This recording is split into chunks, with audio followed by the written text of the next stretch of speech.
సాయి కృష్ణ కేసుకు సంబంధించి సిట్టు విచారణ చేసే క్రమంలో వాళ్ళకు చాలా సంచలనమైనటువంటి విషయాలు తెలుస్తూ ఉన్నాయి అని బ్రేకింగ్ న్యూస్ అంటూ మీడియా కథనాలు ప్రసారం చేస్తూ ఉంది.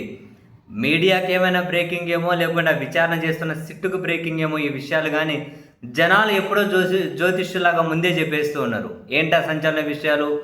మే 1 నుంచి జూన్ 1 వరకు నెల రోజుల్లో కేవలం 2 రోజులు మాత్రమే కృష్ణలంక పోలీస్ స్టేషన్కి సంబంధించి సీసీటీవీ ఫుటేజ్ ఉందంట. కేవలం 2 రోజులకు మాత్రమే.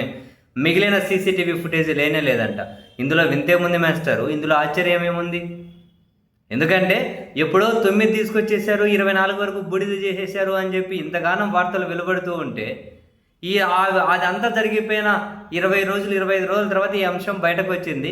అప్పటి వరకు ఇంత క్రిమినల్స్ కంటే ఎక్కువగా ఆలోచించి ఆ సాయికృష్ణ విషయంలో ఎగ్జిక్యూట్ చేసినటువంటి పోలీసులకు సీసీటీవీ ఫుటేజ్ మాయం చేయాలని తెలియదా? మరి కామెడీ కాకుంటే ఇంతకుముందు జనాలు ఎక్కడో కార్నర్లో నుంచి నవ్వుతూ ఉన్నారనే వాళ్ళం.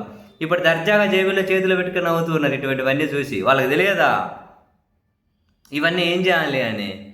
పైగా ఆరోపణలు ఎదుర్కొంటున్నది పోలీసు ఉన్నతాధికారులు, మన రాష్ట్ర పరిధిలో ఉన్న పోలీసులు. మళ్ళీ విచారణ చేసేది కూడా మన పోలీసులే. ఆరోపణలు ఎదుర్కొంటున్నది వీళ్ళే, విచారణ చేసేది వీళ్ళే. ఆరోపణలు ఎదుర్కొంటున్న సీఏ ఎక్కడికి పోయారు, ఎందుకు విచారణ చేయలేదో చెప్పరు. ఈ పోలీస్ కానిస్టేబుల్ ఎవరు, ఎస్ఐలు ఎవరు, వీళ్ళని ఎందుకు విచారణ చేయరు, వీళ్ళని ఎందుకు అరెస్ట్ చేయరు చెప్పరు. పోనీ ఇది సిబిఐతో ఎందుకు విచారణ జరిపించరు చెప్పరు. అసలు సాయికృష్ణ బతుకున్నాడా చెప్పరు, చనిపోయాడా చెప్పరు. ఏం అప్డేటు ఉండదు.